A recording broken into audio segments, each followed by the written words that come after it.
Hey everyone, welcome. Want to share SoundCloud tracks directly in Discord or play music in your server? Well, in this quick guide we're talking about it. So firstly, you can open Discord and go to your user settings by clicking the gear icon next to your name. Right, and as you can see in connections, these are the connections and these are the apps that we can actually connect to our Discord account.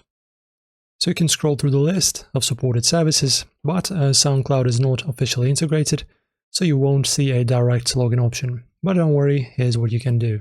So if you're using and running a server, invite a bot like Fredboat or Hydra, then you can type a command like /play SoundCloud and then track URL. So bots with SoundCloud support will stream the track into a voice channel. So you can just press on this invite to server button and invite this bot to your channel. So to make sharing easier, you can pin your SoundCloud profile link or playlist in a channel or use embeds from third-party bots like MEE6.